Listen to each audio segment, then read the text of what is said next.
कोई उनकी छाती में पेड़ा रख रहा है तो कुत्ते आके खा के चले जा रहे हैं, कोई 5,000 रुपया रख रहा है तो कोई उठा के ले जा रहा है, तो कोई ऐसे भगवान की तरह सेवा हो। सिद्ध महापुरुष 20 वर्ष बाद शरीर पूरा किया, सैया पर लेटे।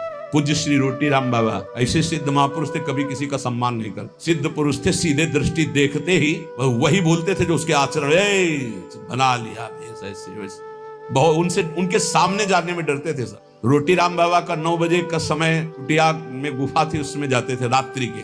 10-15 जने निज जन बैठे हुए थे। कहा भाई आज हम जा रहे हैं। अब लगा कि रोज कुटिया गुफा में जाते, एक ऊपर झोपड़ी अंदर गुफा, फिर निकलते थे दिन के 9 बजे समाधिस्थ रहते थे। बोले जा रहे हैं भाई, तो सबको लगा कि गुफा में जा रहे हैं। एक थे बहुत बड़े 20-25 लोग राइफल लेके चल, पर उनका स्वभाव यही था, वो सीधे एक्सरा करके बात करते थे जिनसे बात कर। उनकी बेइज्जती हो गई।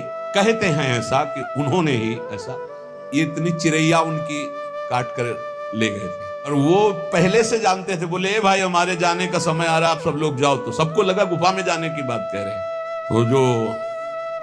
तो कहा कि साधु हो के ये सब, क्या तुझे परमात्मा पर विश्वास नहीं?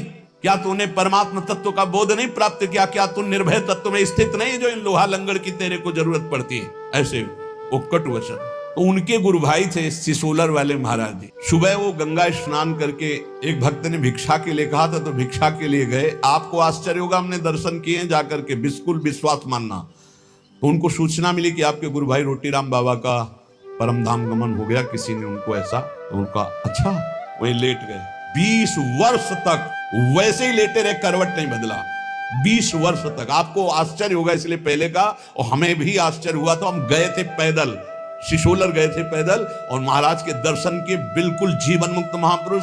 बस 5-5 मिनट में केवल गर्दन एक बीता उठती थी, ऐसे ऐसे एकदम बड़ी जोर की दृष्टि डालते, उस फिर ऐसे हो जाते। रोज सुबह उनकी पादुका गंगा जल से भींजी हुई और गंगा जी की बालू, और हर समय 200-400 आदमी बने रहते थे। 200-400 कि भाई सुबह तड़के उनकी पादुका भिजो दी गई, थोड़ी बालू डाल दी गई। जिस घर में गए थे घर खाली हो गया, उनको दूसरा नया घर दिया गया, वो केवल उनके दर्शन के लिए था। ऐसी 20 वर्ष महात्मा उठे रहे। आज भी आप, शायद है कि आधुनिकता चली है तो आप सर्च करके देखना, सिसोलर के महात्मा जी, उनका चरित्र आ जाएगा, उनके दर्शन। क्या यार संतों ने प्राप्त की। 20 वर्ष करवट नहीं बदली, उठ के बैठे नहीं, कभी खड़े होके चले नहीं, और रोज गंगा जी की रेणुका और उनकी पादुका गंगा जल से भींजी हुई मिलती।